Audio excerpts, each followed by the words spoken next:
왜 슬픈가라는 것을 우리는 꼭 염두에 두고 보셔야 된다고 하는 것입니다. 특별히 예레미야는 시로 되어 있다고 하는 것이에요.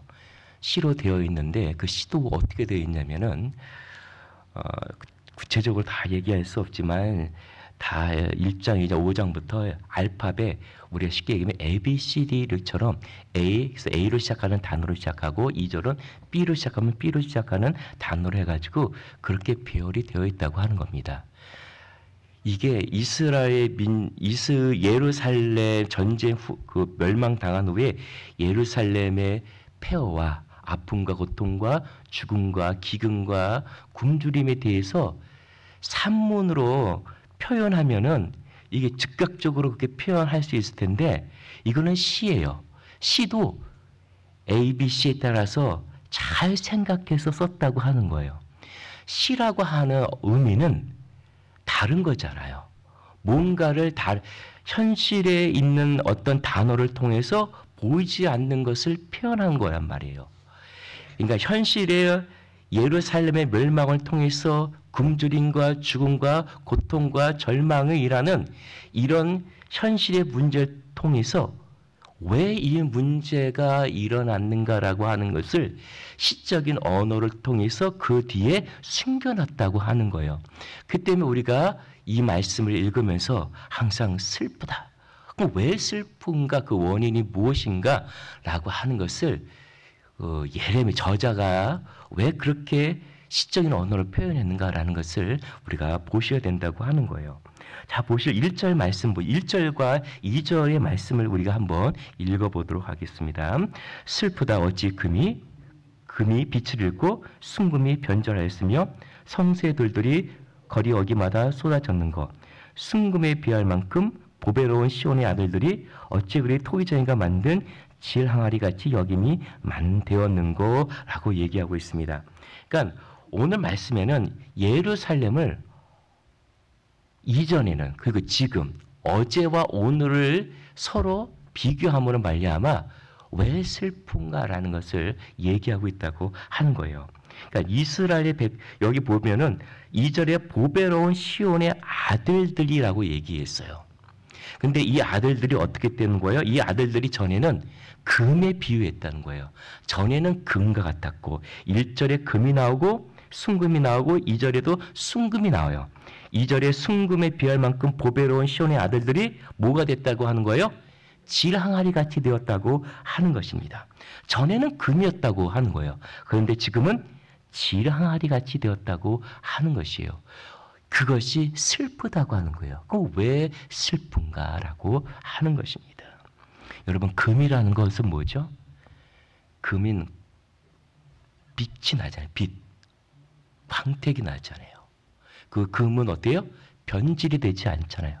근데 금이 어떻게 해요? 1절 말씀 보면 빛을 잃었다고 얘기하고 금이 변질되었다고 얘기하고 있다고 하는 것입니다. 실제로 금은 그렇지 않잖아요. 근데 금이라는 것을 통해서 비유를 통해서 어떻게 해요? 뭔가를 얘기하고 싶은 거잖아요. 그렇죠? 이스라엘의 실상을 얘기하고 싶은 거잖아요. 여러분, 금은 이스라엘 백성은 금과 같다고 하는 거예요. 시적인 언어는 그 시대 사람뿐만 아니라 이것을 읽는 사람들에게도 말하고 있다고 하는 거예요. 그러니까 우리한테도 말하고 있는 거예요.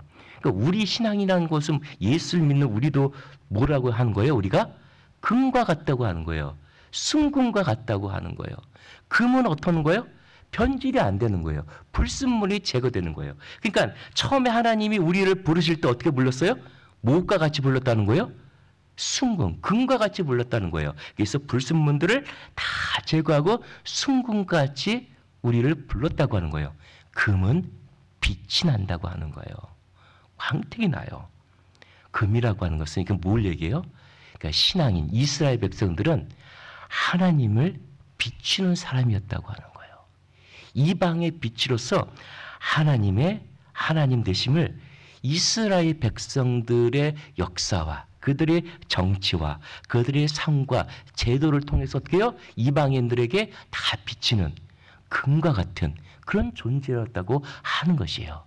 근데 금과 같은 존재가 빛을 잃었어요. 왜 빛을 잃었을까요? 그것이 내일 나옵니다. 그 이유가 뒤에 나와요. 그것 때문에 빛을 잃었고 변질됐고 불순물이 꼈다고 하는 거예요. 여러분 생각해 보세요. 이스라엘 백성들은 하나님을 드러내기 위해서 불러냄을 받은 금과 같은 사람들이에요. 근데 그들이 빛을 잃었어요. 빛을 잃어서 뭐가 같이 됐다고 했어요? 질항아리 같이 됐어요. 질항아리는 빛을 발하는 거예요? 반사가 안 돼요. 항아리예요, 그냥 항아리. 빛을 광택이 없어요. 이스라엘 백성들은 하나님 것을 드러냈는데 이제는 빛을 잃었으니까 뭐만 드러내는 거예요?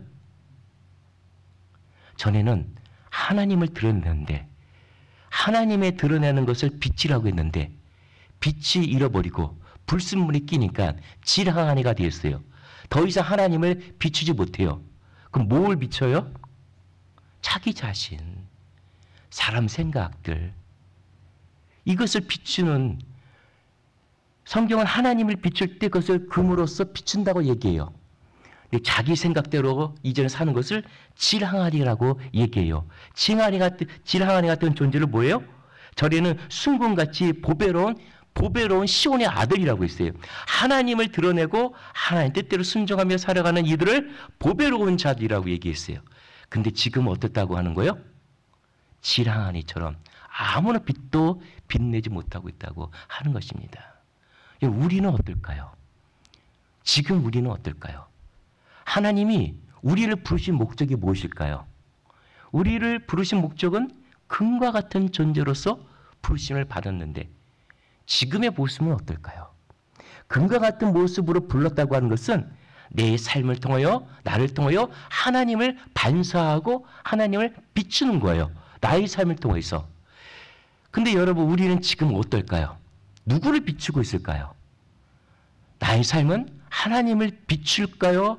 아니면 나 자신을 드러내고 나 자신을 비추고 있을까요? 금일까요? 질항아리일까요? 우리의 부르심은 불순물들을 제거하고 빛을 발하는 순금과 같은 보배로운 존재로 불렀는데 우리의 현재의 모습은 어떠한가? 마치 이스라엘 백성들이 패망한 원인이 거기에 있는 것처럼 우리도 이스라엘 백성이 그 길을 따라가고 있는 것은 아닌가? 오늘 패망하여서 기근과 기어와 절망과 고통 가운데 하나님의 것들은 다 잃어버리고 오직 질항아리처럼 아무것도 남는 것이 없는 그런 존재로 전락되어 있지는 않은가라는 것을 우리는 말씀을 읽으면서 우리 자신을 돌아볼 필요가 있다고 하는 것입니다. 질항아리 같이 되었다고 하는 것이 뭡니까? 결국은 하나님 말씀을 비추지 못한다는 거예요. 예루살렘 안에는 이제는 말씀이 하나도 없는 거예요. 하나님의 것들이 하나도 없는 거예요. 그렇게 하나님의 말씀이 없는 이스라엘의 영적인 실상이 뭐냐라고 하는 거예요. 3절과 4절 보면은 그들이 잔인하다고 하고 3절 말씀 볼까요? 들깨들도 젖을 주어 그들의 새끼를 먹이나 내 딸들은 잔인하여 마치 광야에 타조 갔도다. 들깨도 여기 들깨라고 하는데 이게 괴물을 얘기해요. 원래는 괴물. 이 괴물조차도 어떻게 해요? 자기 자식에게는 먹을 것을 주는 이 따뜻함, 이게 어떤 면에는 부모와 같은데 들깨조차도 그런데 이스라엘 백성 멸망 후에 이스라엘의 현 상황은 어떻게 해요? 그 부모들이 사람들이 어떻게 해요? 잔인하다고 하는 거예요. 잔인하다. 굶주림에 있으니까 어떻게 해요? 먹을 것을 먹지 못하니까 어떻게 사람들이 그 상황이 잔인하게 변하기 시작하는 거예요. 굶주림에. 이게 뭘 얘기할까요? 어떤 면에서 영적인 면에서는 굶주리라는 것은 뭐예요? 하나님의 말씀이 더 이상 없는 거예요. 하나님의 말씀이 더 이상 먹지 못하는 거예요. 그런 굶주림에 사람들은 더욱더 잔인해진다고 하는 거예요. 잔인해진다는 것. 잔인해진다는 것이 밑에 소돔에 관련해서 말씀드릴게요. 뭐 잔인해진다는 것이 무엇인가?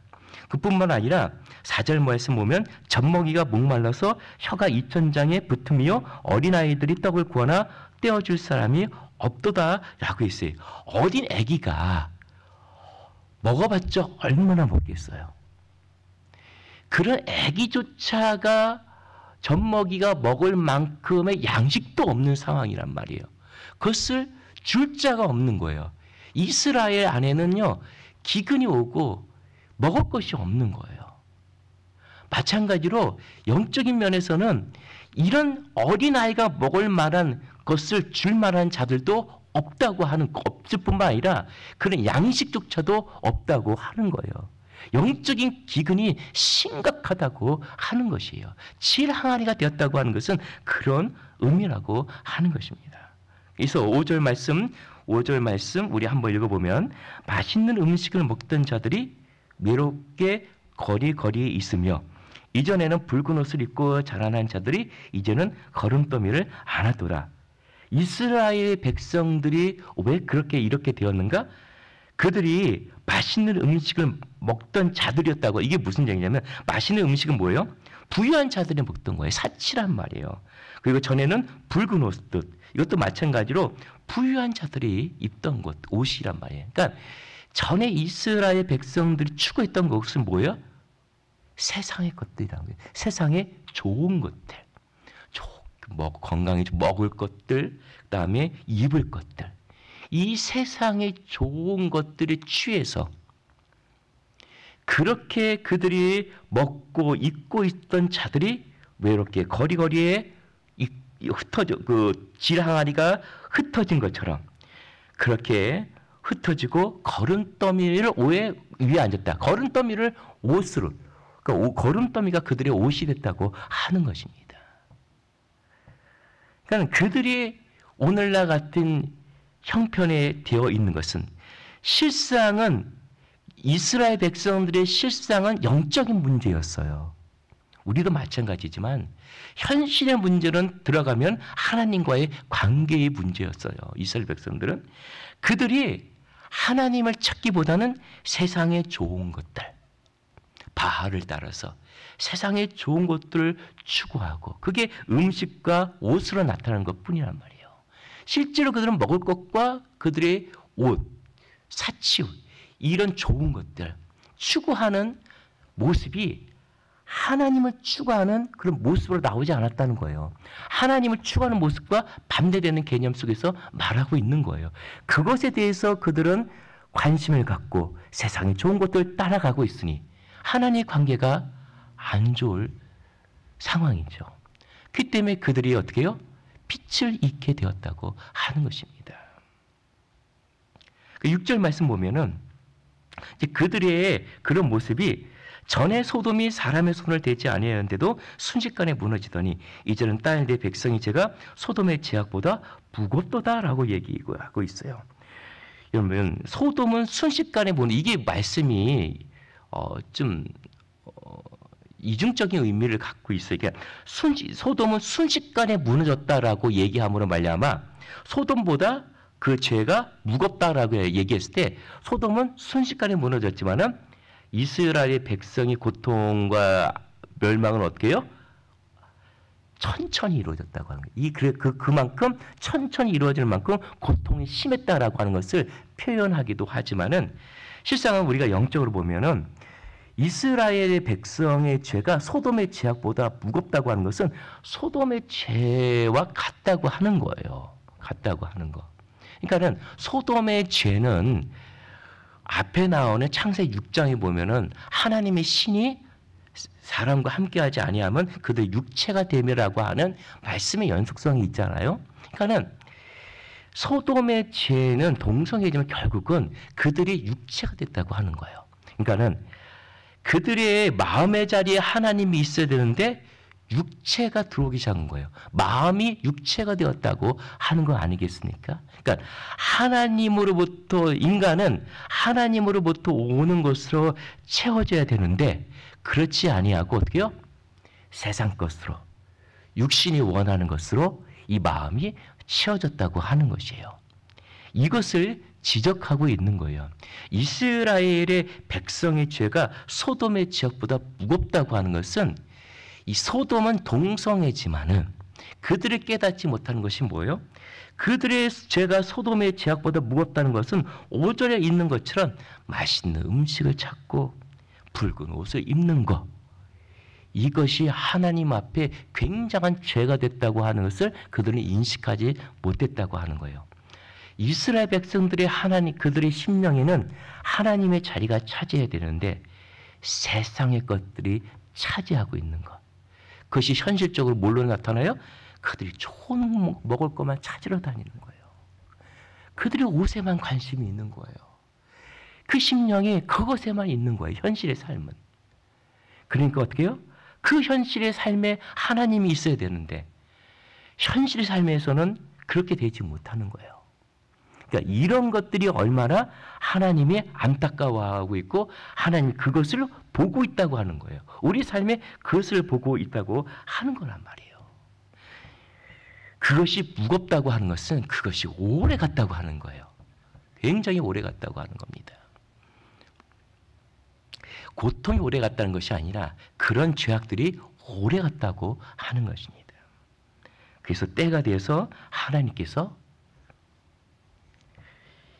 바빌론에 통해서 매를 든 것이라고 한다고 하는 것입니다. 그래서 7절 말씀 보면은 전에는 존귀한 자들이 몸이 눈보다 깨끗하고 젖보다 희며 산호들보다 붉어 그들의 윤택함이 같아서 빛낸 청옥 같더니, 여기서 존귀한 자들이라는 것은 나신이를 얘기해요. 거룩한 자들, 나신이. 그러니까 전에는 그래도 그들이 그런 와중 속에서도 하나님께 몸부림치는 거 아니겠습니까? 어떤 사람들은 하나님 앞에서 그 와중 속에서도 몸부림치는 거예요. 나신으로서 하나님 앞에 제대로 쓰려고 몸부림친단 말이에요. 그때는 그들의 몸이 어떻게 해요? 눈보다 깨끗하고 이렇게 표현하는 거예요. 젖보다 희며 산호들보다 붉고 그 윤택감이 빛난 청옥 같다고, 이렇게 빛난 모습으로 얘기해 주고 있다고 하는 것이에요. 하나님 앞에 몸부림치며 나신으로 살아갈 때. 그러나 그들이 이제는 지금 어떻게 해요? 그런 모습은 하나도 없다고 하는 거예요. 그 모습을 어떻게 표현해요? 얼굴이 숯보다 검다라고 해요. 빛을 잃은 거예요. 빛을 잃은 거예요. 그들의 삶에는 하나님의 빛이 안 비쳐요. 다 세상의 것들을 다 반영하고 있어요. 그건 하나님 앞에 빛이 아니란 말이에요. 어둠이란 말이에요. 그들의 가죽뼈들이 붙어 막대기같이 말랐으니, 육체가 실제적으로는 그렇게 기근을 못 먹어서 말랐지만 영적으로 하나님의 말씀의 빛을, 말씀을 못 먹고 빛을 발하지 못하니 어떻게 해요? 영적으로 기아 상태가 되었다고 얘기하는 겁니다. 이제 그런 모습이고, 이제 그런 모습의 절정적인 것이 뭐냐? 하나님의 빛을 발하지 못하고 질항아리 같은 그런 모습, 그런 모습의 가장 절정이 무엇이냐? 하나님 예루살렘은 더 이상 하나님의 말씀이 없어요. 그 절정이 뭐예요? 10절, 9절과 10절 말씀이에요. 특별히 10절 말씀. 내 딸 백성이 멸망할 때에 자비로운 부녀들이 자기들의 손으로 자기들의 자녀들을 삶아 먹었다라고 얘기하고 있어요. 이거는 성경 몇 군데 여러 군데도 나와요. 실제적으로 열왕기상 같은 데 보시면은 실제로 그런 모습들이 나와요. 그러나 이건 시적인 용어예요. 실제로 그런 비참함을, 이런 일이 어떻게 일어날 수 있겠냐고요. 그만큼, 그런데 이런 일 실제로 일어난 것을 통해서 무엇을 얘기해요? 우리에게 슬픈 그 원인을 얘기해 주는 거. 왜 이런 일은 일어났는지, 그 슬픔에 대해서 얘기하는 거예요. 왜 일어났느냐. 더 나아가서 칼에 죽은 자들이 주려, 9절의 말씀은 칼에 죽은 자들이 주려 죽은 자들보다 나음은 토지 소산이 끊어짐으로 그의 찔림받은 자들처럼 점점 쇠하여 가미로다. 그러니까는 칼에 기근으로 죽느니, 굶어 죽느니 그냥 칼에 죽는 것이 더 낫다고 하는 거예요. 왜요? 10절 같은 상황이 일어나기 때문에. 기근 속에서 자기의 자녀들을 잡아먹는 그런 실제적인 일이 벌어났다고 하는 거예요. 그냥 칼에 맞아 죽는 게 낫지. 이 기근 속에서 이렇게 죽어가는 것은 비참하다고 하는 거예요. 마찬가지로 시적인 언어로서 곰곰이 생각하면서 시인이 이 글을 쓰면서 시인이 이 현실적인 문제 놓고 시로 언어를 표현하면서 우리에게 얘기하고 싶은 것이 뭐예요? 우리의 악함의 절정이 어디인가 라고 하는 것을 얘기하는 거예요. 예루살렘 땅에 더 이상 말씀이 없으면, 우리 삶에 말씀이 없으면 어디까지 가요? 자녀들을 잡아먹는 여기까지 간다고 하는 것입니다. 이게 무엇을 얘기하는 겁니까? 여러분, 이스라엘 백성들이 몰랐다는 것이 뭐예요? 우리도 지금도 모를 수 있어요. 그들이 예루살렘에는 무엇이 있어요? 성전이 있었잖아요. 성전 안에 지성소가 있잖아요. 그들이 성전 앞에, 성소 앞에 매일 와서 예배를 드리면서 성막이 왜 있는지 모르는 거예요. 성전이 왜 있는지 모르는 거예요. 하나님이 성전을 왜 줬는지를 모르는 거예요. 여러분들은 이스라엘 백성들 성전이 왜 있는지 그것을 보면서 하나님께서 무엇을 얘기하는지 아시나요? 성전은 우리의 심령이에요. 우리 심령. 지금 다 얘기를 할 수 없지만 우리의 심령 깊은 곳에 지성소 같은 하나님의 자리가 있다는 거예요. 바깥들에서부터 성소를 지나서 지성소로 가는 것이 우리의 심령의 상태란 말이에요. 이스라엘 백성들은 마음에서 하나님을 만났어야 되는 거예요. 그리고 성소와 지성소가 예수 그리스도 십자가가 죽었을 때 휘장이 찢어졌잖아요. 우리가 하나님을 어디서 만나요? 하나님 어디 계셔요? 하나님 어디서 만납니까? 우리 마음 깊은 곳에서 만나는 거예요. 하나님은 마음에서 만나는 겁니다. 우리 속에서. 근데 이스라엘 백성들은 항상 예배를 드리지만 그것을 성막을 준 이유에 대해서 늘 알지 못하는 거예요. 그만 가서 송아지만 자꾸 불태우고 죽이기만 하는 거예요. 실상은 거기서 뭐예요? 송아지를 죽이면서 자기 자신이 불태워 죽여야 되는 것을 모르는 거예요. 그래서 점점 성소로 들어가고 그런 말미암아 지성소까지 들어가라고 하나님의 부르심인데, 그것이 신약에 와서는 예수 그리스도를 통해서 이루어졌지만 그렇게 가지 못했다고 하는 것이, 왜 줬는지도 모른다고 하는 거예요. 신앙의 오늘날도 마찬가지로 신앙의 예수 그리스도 죽음으로 말미암아 왜 휘장이 찢어졌는지 그 의미를 모르는 때도 있는 사람도 있다고 하는 거예요. 하나님은 우리 안에, 내 안에서 만나기 때문에 휘장이 찢어지는 거예요. 그러니까는 다시 말하면은 우리 안에 육신의 것은 육신은 육신이요, 영은 영이잖아요. 성소가 우리의 심령인데 이 성소, 이 우리의 마음을 누가 잡느냐 이거예요. 누가 잡느냐. 하나님의 말씀이 없다고 하는 것은 우리 심령을 누가 잡아요? 육신이 잡고 있다고 하는 거예요. 육신이요. 육신의 것들이 잡고 있다고 하는 거예요. 그래서 어떻게 해요? 예수를 믿음에도 불구하고 어떻게 해요? 육신에 사로잡혀 사는 사람들이 많다고 하는 거예요. 이게 소돔보다 더한 무거운 죄란 말입니다.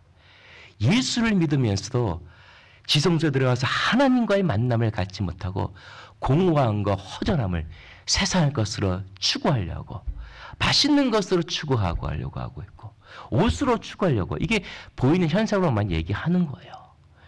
이제 하나님으로부터 만족하지 못하고 내 속에 하나님, 지성소에 계신 하나님을 향하여 들어가지 못하고 예수 그리스도께서 걸어가신 그 발자취를 따라서 지성소에 들어가서 하나님과 함께 그 교제를 하고 그 교제로 말미암아 내 삶을 표현하는 건 내는 것인데, 그러니까 하나님으로부터 오는 것을 표현하는 삶이 그 기쁨과 즐거움과 만족함과 평강을 내 삶에 드러내는 삶이 우리의 삶인데, 금과 같은 우리의 삶인데, 그런 삶을 살아내지 못하고 예수를 믿는 것이 그런 의미인지도 모르고 안에 지성소 들어가서의 삶을 살아가는 것인데, 하나님과의 만남을 예수 그리스도를 통해서 그 길을 열어주신 건데 우리는 하나님과의 만남을 날마다 갖지 못하고 내 안에 지성소에서 하나님을 만나지 못하고 그 허전함, 그 하나님을 만나지 못하고 그 공허함과 허전함, 내 육신의 것을 만족시키려고 여전히 분주하게 세상의 것을 따라다니는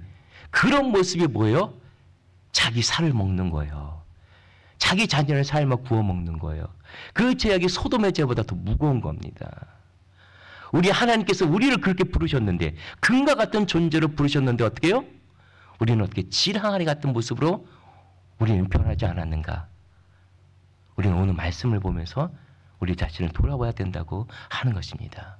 하나님의 부르심의 목적이 무엇입니까? 원래 하나님을 우리를 부르신 이유가 무엇입니까?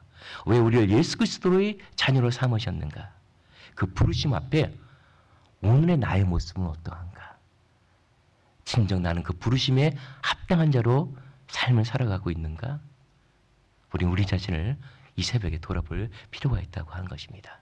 오늘 말씀 앞에서 정말 하나님은 우리를 금과 같이 빛난 존재로, 불순물을 제거한 존재로 오늘 만드시고 계시다는 것을 여러분 기억하시고, 말씀이 없을 때, 우리 삶에 말씀이 없을 때 그것은 정말로 비참한 삶입니다. 말씀이 없다고 하는 것은 뭐냐면, 이런 말씀을 내가 없어서가 아니라, 이 요새는 말씀이 많잖아요. 유튜브 들어가면 많잖아요. 그런 말씀이 없다고 한 것이 아니라 말씀이 하나님이잖아요. 네, 지성소에 들어가서 하나님을 만나지 않는다는 거예요. 그거 안 만나고 밤낮 유튜브 들어가서 좋은 설교 들어가봤자 아무 소용이 없는 거예요. 말씀은 하나님 자신이라니까요. 내 심령 속에 지성소에 들어가서 말씀이신 하나님과 날마다 교제를 해야 되고, 그분으로부터 오는 삶의 표현이 우리의 삶, 금과 같은 삶의 모습이라고 하는 것을 잊어버릴 때, 아버님 말씀 이거 해봤자 날마다 공허하고 삶 속에서는 답답하고, 그러니 세상을 또 추구하고, 그러니 내 마음이 또 육신적인 것이 되고, 이런 모습으로 살아가니 예루살렘 같은 내 심령이 어떻게 해요? 밤낮 기근과 같은 목마름으로 말씀만 찾고 다니는 거예요. 실상은 내 안에 말씀이신 하나님이 있는데 그분과 교제하지 못하고 지성소로 들어가지 못하고 늘 성수 안에서 헤매고 있는 모습, 바깥들에서 헤매고 있는 모습, 그런 모습이 오늘의 나의 모습이 아닌가, 질항아리 같은 모습이 아닌가. 질항아리로서 깨진 조각으로서 널브러져 있는 모습, 멸망당하고 있는 예루살렘 안에 있는 그 피폐한 모습이 오늘날 나의 모습이 아닌가, 조심스럽게 우리 자신을 살피고 다시금 우리 자신을 회복시키는 하나님의 손길 앞에 다시금 이방의 빛을 발하는 우리 정체성을 회복하는 저희들 되기를 원합니다. 우리 기도하겠습니다.